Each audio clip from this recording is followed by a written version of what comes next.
Buenas tardes. Al hilo de la historia, se complace hoy en tener como invitados a dos destacados periodistas cubanos que acaban de ingresar en nuestra isla de Gran Canaria, que vienen, entre otras cosas, a ofrecernos alguna conferencia, un intercambio de tipo cultural con nosotros. Se trata de Flor de Paz y de Orlando Ruiz. Ella, encargada de la información científica, periodista que atiende esa actividad en la revista Juventud Técnica, y él, jefe de la página internacional del periódico Trabajador. Bienvenido.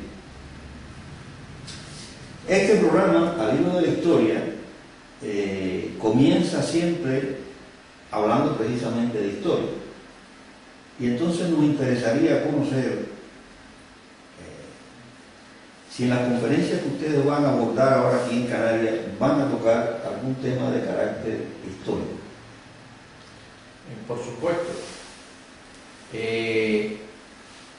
La esencia de las conferencias es ofrecer un panorama a través de hitos económicos y sociales que den a conocer el devenir de Cuba a través de los años desde que se instauró la República Neocolonial en 1902, cuando Cuba pasa del poder colonialista español a convertirse en una neocolonia de Estados Unidos. Empieza el periodo de dependencia hacia el poder económico de Estados Unidos y se establecen las reglas de un nuevo sistema de dominación en Cuba que se pone de manifiesto a través de las más diversas cosas. En primer lugar, a través de la apropiación por parte de las incipientes o ya en desarrollo transnacionales norteamericanas de las mejores tierras del país. Con el pretexto, bueno, por una parte de instalar unas supuestas carboneras y de utilizar las tierras con fines de un supuesto desarrollo agrario en beneficio del país. Lo cierto es que eso posibilitó desde esos tiempos que se estableciera la base, la famosísima, la tristemente célebre base naval de Guantánamo. O sea, eso abrió el camino a cosas tan tremendas como el establecimiento de una enorme base militar que usurpa el territorio cubano todavía contra la voluntad del pueblo cubano, que está allí por la fuerza, y además eso posibilitó que, por ejemplo, toda la zona oriental del país fuera convertida en enormes latifundios, propiedad de la United Fruit, por ejemplo, de la Indies Limited, que incluso en la parte más ancha del país, en el oriente del país, ocupaban las tierras de norte a sur. O sea, todo el territorio oriental de norte a sur, en el centro del oriente del país, en muy pocos años llegó a ser propiedad de empresas norteamericanas, sencillamente.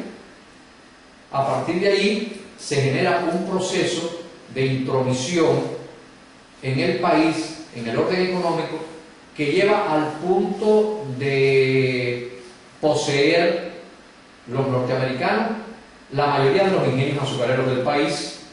Comienza el desarrollo de una cadena hotelera y de casinos de juego. Estados Unidos pretendió, a partir ya de la tercera década del siglo, pretendió convertir a Cuba en un gran casino de juego, en un traspatio de las mafias, y lo consiguió en alguna medida.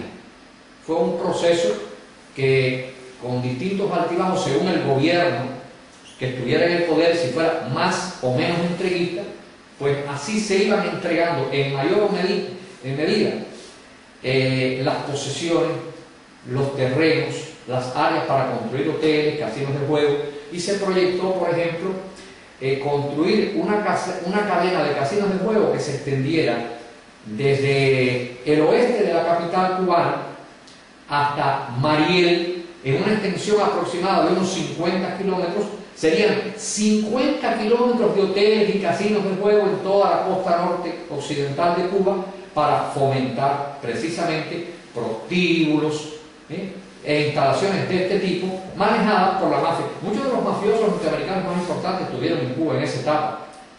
Luffy Luciano, gente que eran norteamericanos e italianos, incluso vinculados a las mafias norteamericanas. Y proyectaron todo una gran obra dirigida al fomento de un turismo bastante raro, bastante corrupto, bastante marcado por todos los mecanismos que se asocian a las mafias del narcotráfico, a las mafias de la prostitución, del tráfico humano. Todo esto caracterizó un largo periodo. En medio de esto, el desamparo. En Cuba había 200.000 campesinas, 200.000 familias campesinas sin tierra, o con pequeños minifundios que no podían producir nada.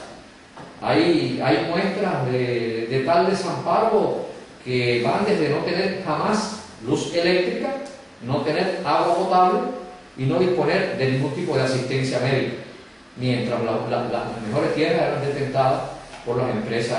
Y la educación en aquella etapa neocolonial, ¿cómo la puedes caracterizar? Por ejemplo, hay cálculos que refieren que hasta el 50% o más de la población podía ser en determinadas regiones analfabeta totalmente. Los accesos a la enseñanza eran prácticamente nulos en el campo. La carencia de escuelas era total en el campo y el acceso a la enseñanza media y superior era una quimera irrealizable, sobre todo en el campo y en las áreas obreras de la ciudad. Eso solamente era privativo de la burguesía en desarrollo, de la burguesía local, y por supuesto las posibilidades de abrirse un futuro a través del conocimiento, a través del estudio para los muchachos campesinos era totalmente imposible en Cuba. Le he preguntado esto porque en muchos mensajes que circulan en internet y demás se trata de dar una visión edulcorada, ¿no? De decir de que antes de la revolución sí existía educación y que había acceso a la educación, y en general se ve que hay una manipulación de la información que se ofrece.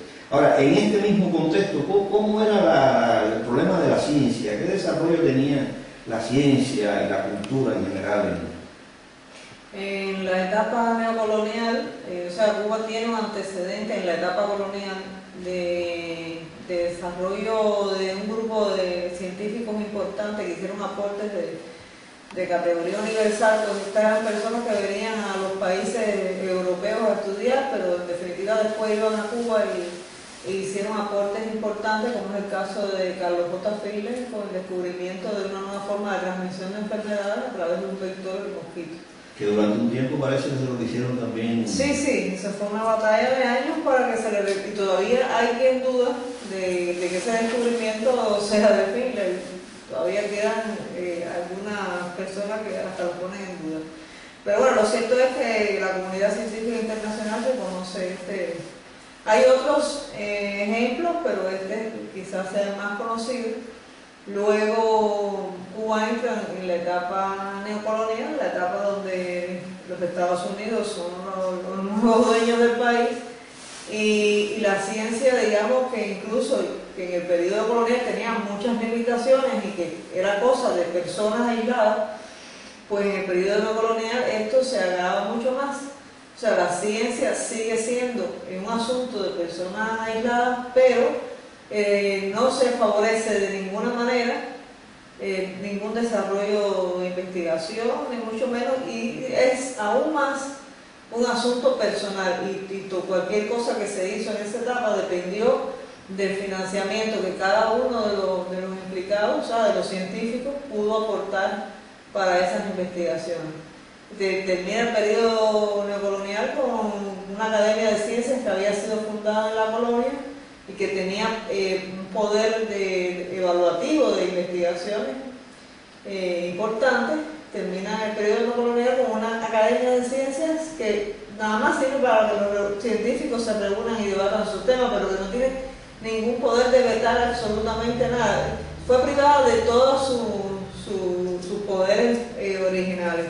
Y con un grupo de científicos que también hicieron aportes muy importantes, pero que tuvieron que conseguirlo a través de un esfuerzo personal y no, por ejemplo, un tema muy significativo es el tema tecnológico.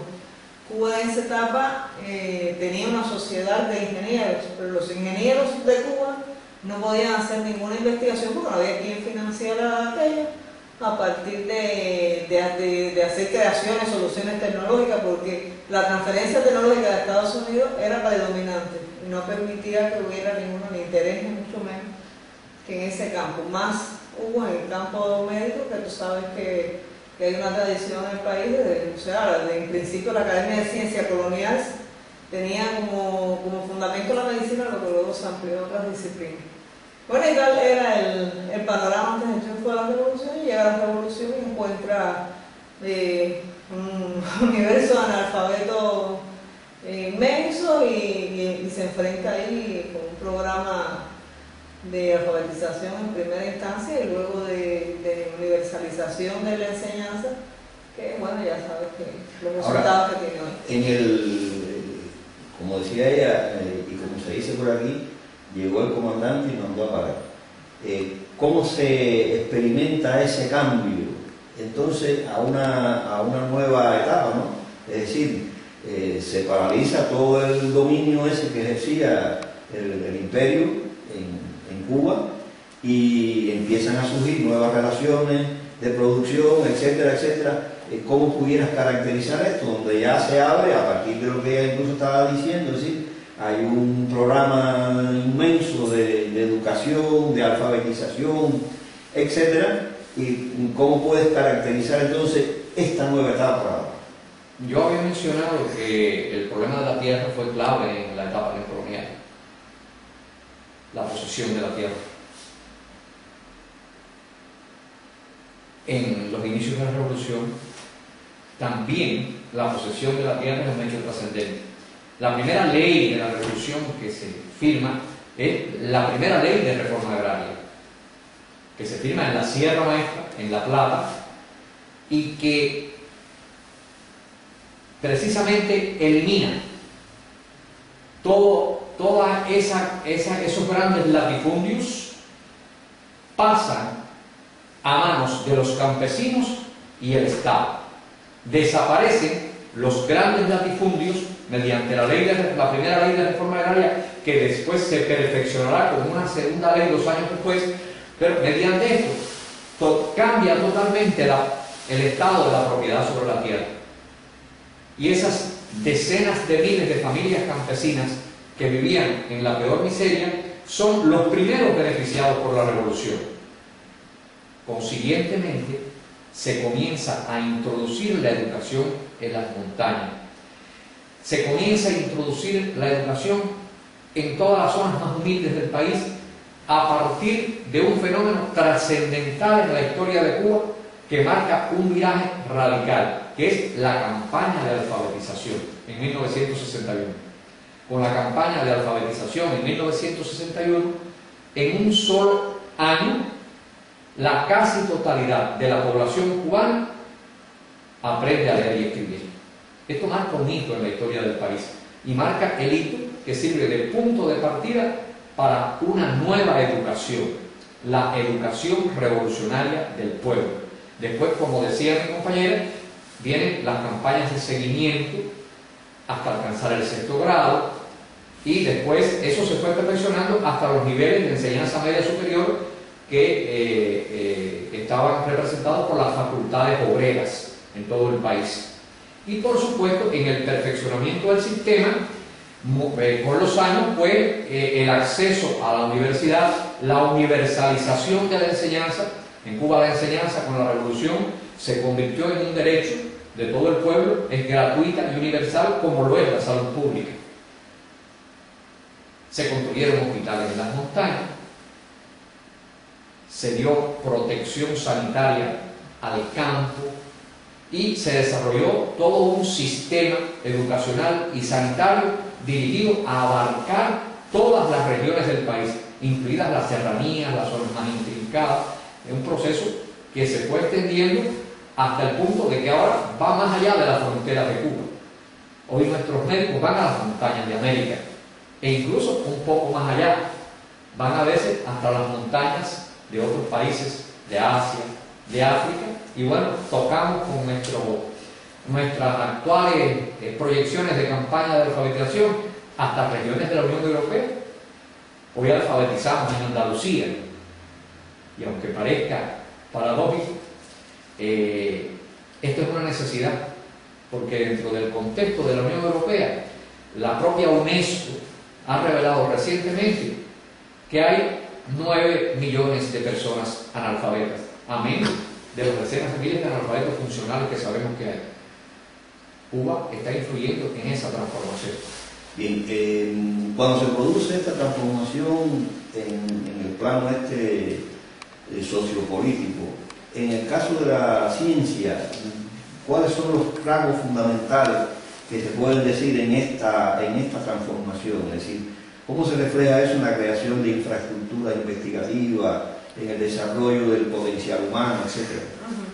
Sí, desde el principio se empiezan a crear instituciones de investigación y se empieza a trabajar en la formación de personal, porque si no había instituciones tampoco había suficiente personal entrenado, ni calificado, ni universitario para poder asumir determinados planes de investigación. Al principio se insistió mucho en tener una idea de con qué recursos naturales realmente contaba Cuba, y en eso tuvo un protagonismo importante el primer presidente de la Academia de Ciencias de esta etapa, el doctor Antonio Núñez Jiménez, que fue presidente de la Academia de Ciencias durante muchos años y que encabezó aquellas primeras investigaciones, se publicaron libros al respecto, pero a la vez se crearon muchas instituciones de investigación que abarcaron todos los sectores de la sociedad, tanto la medicina como la computación incipiente en aquel momento. Se hace a principios de la revolución una primera computadora en Cuba, el llamado Centro de Investigaciones Digitales, que se fundó creo que en 1962 o por esos años, y se crean todas las condiciones, y además el campo socialista en aquel momento empieza a brindar la posibilidad de formar personal y que aquello pueda ir tomando forma. Hasta que, bueno, ya en los años 80 se hace un replanteo de todo el sistema de ciencia en Cuba y empiezan a surgir otras nuevas instituciones. No desaparecen las que estaban, porque ahí se incluyen todos los institutos de medicina, o sea, instituto de cardiología, instituto de hematología, el instituto de oncología. Hay un grupo de instituciones que todavía existen, y en otros sectores, en la caña de azúcar, en la agricultura tropical, en fin, en todas las esferas. Y entonces en los años 80 se perfila un poco y se dirigen un poco los esfuerzos, incluso económicos, hacia el tema de las producciones biomédicas, a partir de la agresión que sufrimos en los años 70, la agresión biológica del dengue, que cobró la vida de un centenar de niños. Que quedó comprobado que fue una agresión. Sí, fue una agresión, una agresión biológica. No es la única que sufrimos tampoco, también sufrimos aquella con los cerdos que hubo que sacrificar a la fiebre porcina africana. La fiebre porcina. El CRISPR creo que también estaba. Y todavía eso no ha desaparecido completamente. Hay cosas. Pero bueno, en fin, que en ese momento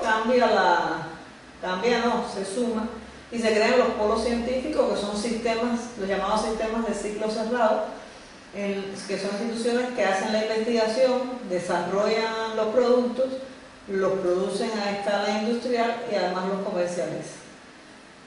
Bien, entonces llegamos a la etapa actual, llegamos a la etapa en que se presentan nuevos desafíos ante el país. ¿Qué visión tienen ustedes de estos nuevos desafíos y cómo ven ustedes que el pueblo cubano se está preparando para dar respuesta a este nuevo desafío? Bueno, Cuba está ante el reordenamiento de su modelo económico, lo cual en ninguna medida significa la renuncia al socialismo. O sea, se parte de ese principio. No vamos a pasar a la sociedad de mercado renunciando a la planificación socialista de la economía que vaya en busca de la solución de los problemas esenciales de las demandas de la sociedad.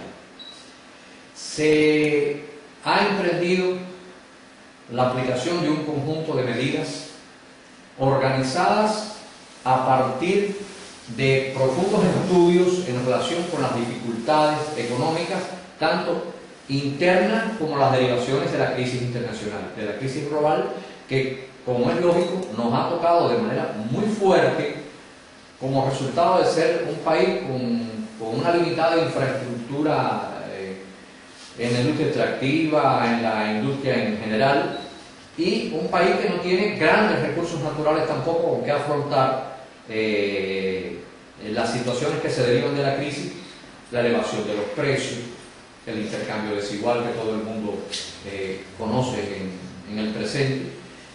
Y bueno, en virtud de eso se ha decidido, para tratar de paliar las dificultades económicas que afrontamos ciertamente, emprender una serie de medidas. Una de las medidas más importantes es el reordenamiento laboral o la reorientación laboral. En Cuba hay muchos sectores de la economía y de los servicios donde en los centros de trabajo existen las llamadas plantillas infladas, o sea, la sobredimensión del personal que se requiere para realizar determinadas funciones. Y a veces en un puesto de trabajo donde pudiera, o en puestos de trabajo donde pudiera resolverse la producción o el servicio que se brinda, en lugar de haber una persona, hay dos o hay tres. Eso es lo que caracteriza las llamadas plantillas infladas. O sea, eso deviene en más baja productividad del trabajo, en baja productividad del trabajo. Por lo general, las plantillas sobredimensionadas coinciden con la baja productividad del trabajo o la ineficiencia de los servicios. A veces en lugares donde hay plantillas más reducidas hay mayor eficiencia, porque hay una mayor intensidad de trabajo, porque hay una mayor organización del trabajo. Entonces, a partir de ahí se va a una racionalización de las plantillas y se proyecta la sustitución de una cantidad determinada de puestos de trabajo, esto va implícito, y por supuesto la reorientación de un número considerable de trabajadores hacia otros puestos de trabajo, sobre todo dirigidos a los sectores de la economía donde es más necesaria la fuerza de trabajo. En ningún caso esto quiere decir que en Cuba no haya trabajo. Hay sectores de la economía estatal donde sobra la fuerza de trabajo, pero hay sectores de la economía estatal donde son necesarios trabajadores, llámese educación, construcción y otras ramas de la economía, la agricultura. La agricultura, que es necesario desarrollar la fuerza de trabajo en la agricultura. Hacia esos sectores se reorientan. En el mundo se ha cacareado por ahí mucho, en algunos lugares nuestros adversarios se han referido a que estamos dejando gente sin trabajo. Cuando en un centro de trabajo donde se haga el análisis de que sobran trabajadores, estos trabajadores son racionalizados, se les ofrece, se le hacen 3 ofertas de trabajo en otros lugares, pero en un momento en que también se abren otras posibilidades de empleo. En Cuba hay una gran apertura en este momento al trabajo por cuenta propia, a la formación de pequeños negocios privados que todo el mundo tiene la posibilidad de abrir, y en este caso incluso se prevé financiamiento de los bancos para emprender esos pequeños negocios. Esa es una posibilidad. Hay otras, como la constitución de nuevas cooperativas, el arrendamiento, las tierras en usufructo. En este momento, por ejemplo, el 50% de las tierras en Cuba, que la mayoría de ese 50% está en posesión del Estado, están improductivas. Todo el que desee determinada extensión de tierra en usufructo el Estado cubano se lo facilita. No le cobra nada por eso. Solamente le cobra el impuesto por la producción, por la explotación de la tierra. No, el usufructuario no es un arrendatario, sino que el usufructuario recibe la tierra sin costo alguno, lo que tiene es que hacerla producir.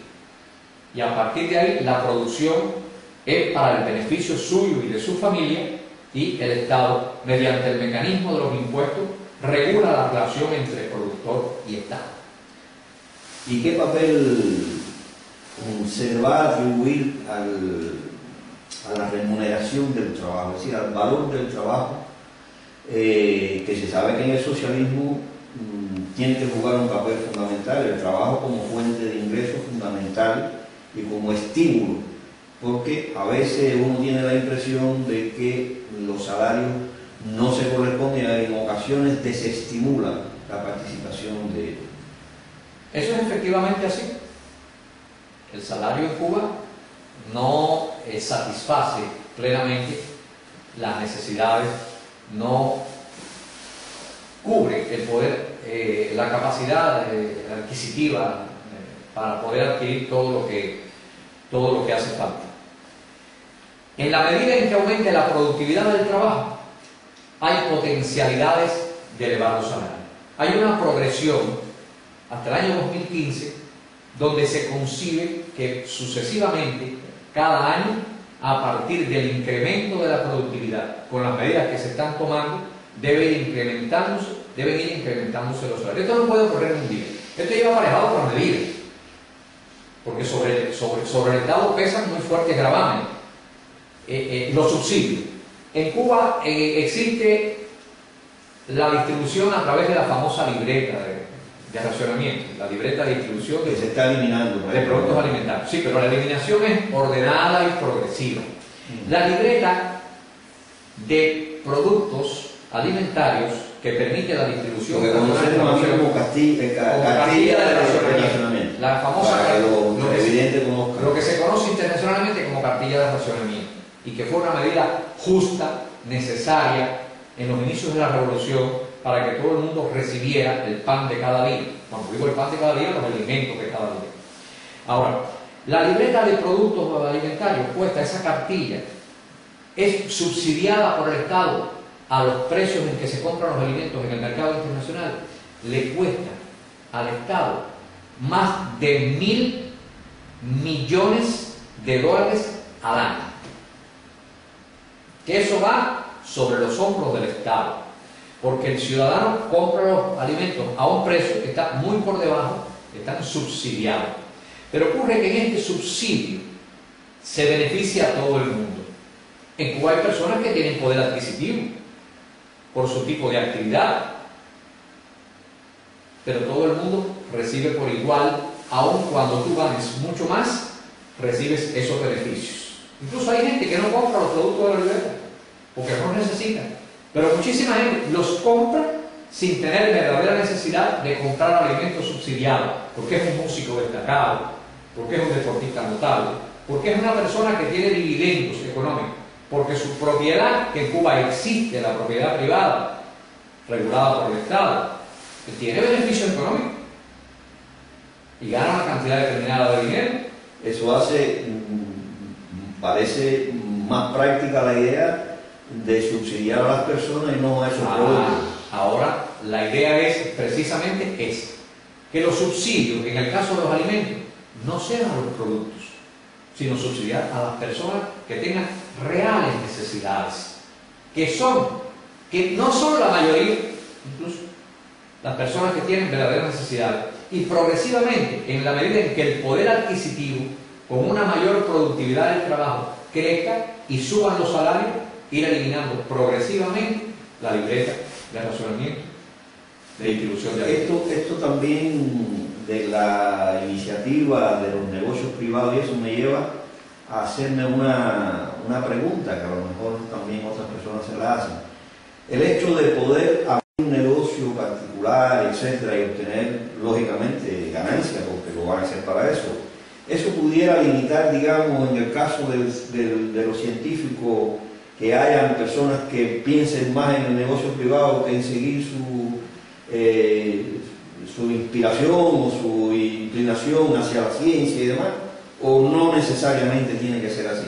Bueno, sí, por supuesto que puede haber personas que se decidan por otro camino, siempre los habrá, pero yo no creo que eso disminuya de ninguna medida el potencial científico del país, porque es que es realmente muy amplio y los científicos a lo mejor tienen necesidades económicas igual del resto de los pobladores, pero la realización personal que implica este tipo de labor a veces va más allá, y muchas veces va más allá de decir, bueno, ahora voy a dejar de ser científico después que tienes una categoría, después que eres doctor, etcétera, y decir, bueno, ahora voy a ir a ganarme este dinero, que no es que sea despreciable ni mucho menos y que no le haga falta, pero que ahí entran a jugar valores importantes. Una cosa que yo quería decir es, y ya hablando desde el ángulo de las ciencias sociales, que también está muy presente en Cuba, aunque no la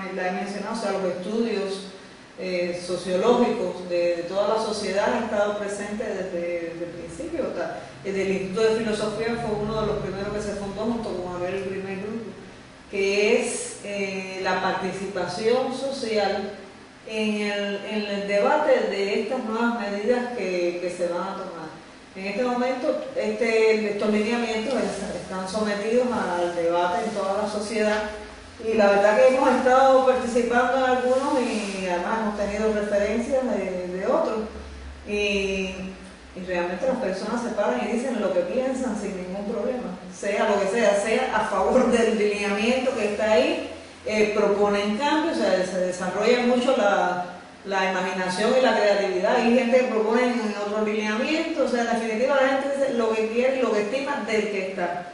Y en el caso de los científicos específicamente, un poco que llaman la atención sobre los aportes que a la economía puede hacer la ciencia, o sea, todavía más aportes, cómo puede, de esa potencialidad creada, puede revertirse en un mayor aporte económico a la sociedad.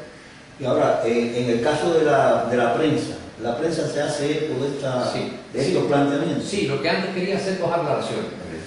Primero, que en el caso de los científicos, que además cada vez más se va a la búsqueda del vínculo de la ciencia con la producción, eso también es importante contribución al incremento de la productividad del trabajo.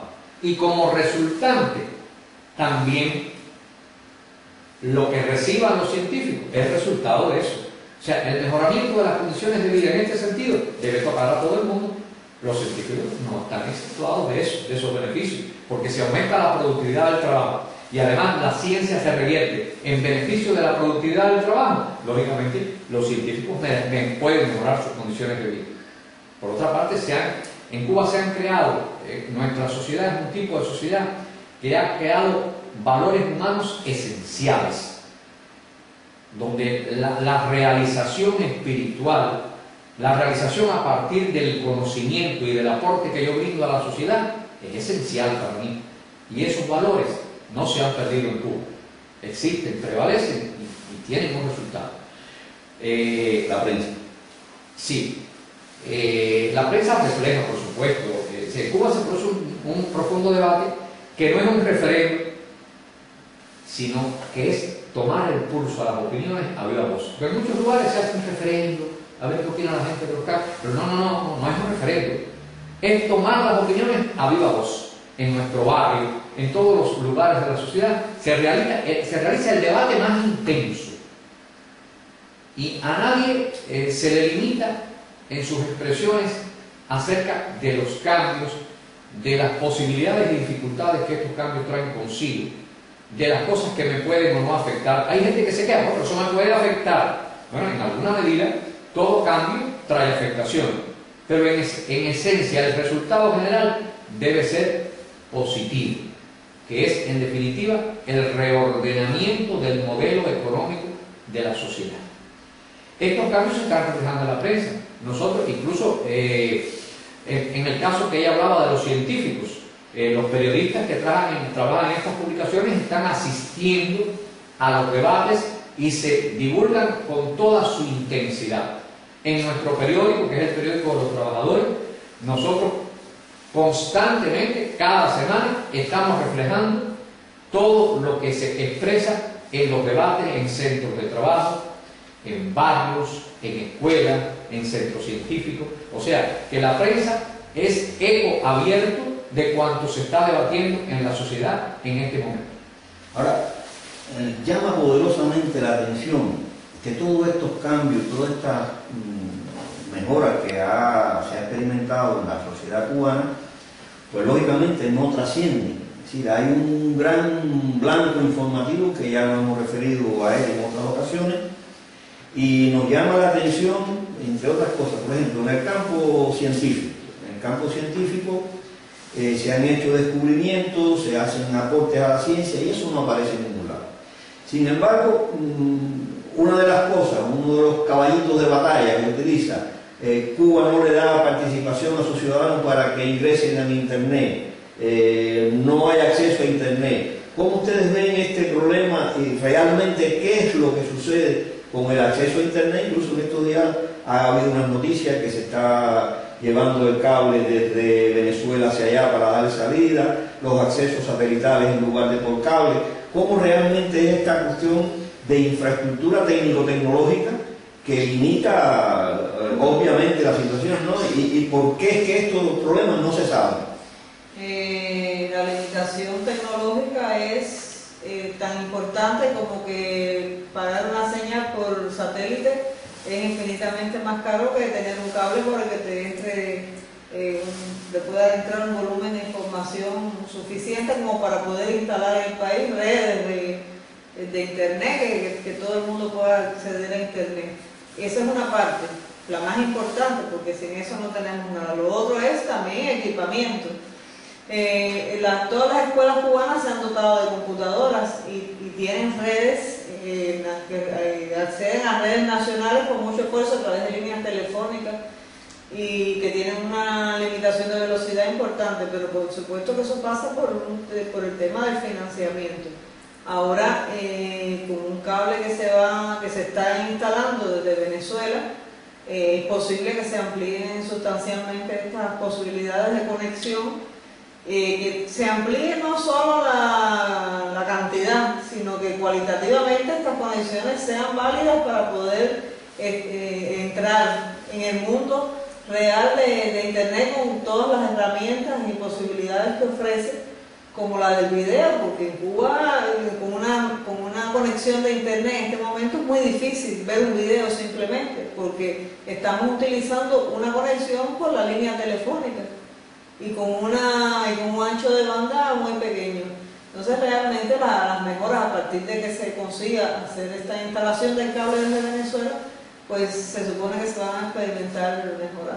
Ahora, hay una situación antes de pasar a la cuestión de esto, que bueno, cualquier lado lo puede decir. ¿No parece una contradicción el hecho de plantearse de que el gobierno cubano limita el acceso a Internet y demás, entonces tener una universidad preparando gente en esa especialidad que es la Universidad de la Ciencia Informática? ¿No parece que eso es un problema? Porque ahí parece ser que se están preparando muchísimo personal especializado en estas técnicas, ¿no? Sí.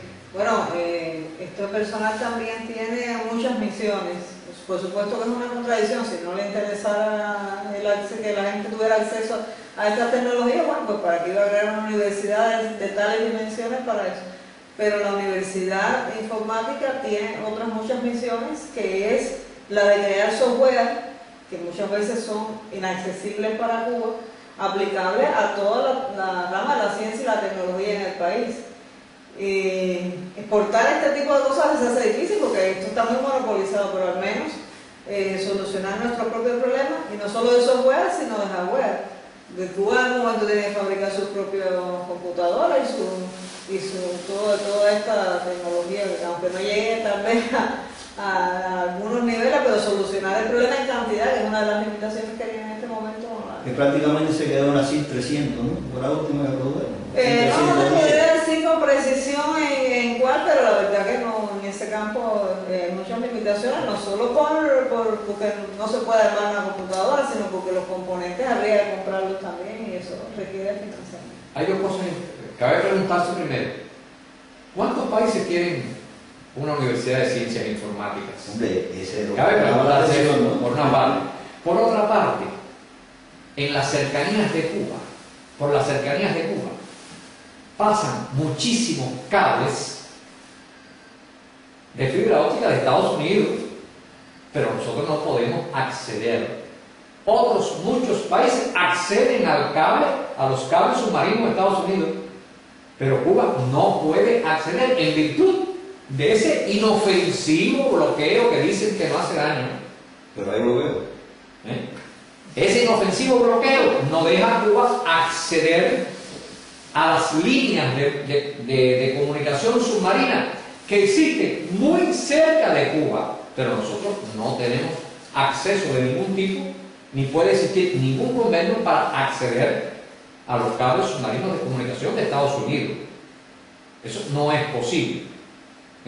Como no es posible establecer un sistema coordinado de intercomunicación entre Cuba y Estados Unidos. Eso está totalmente limitado, está totalmente bloqueado. En este momento incluso hay una gran tensión en relación con eso.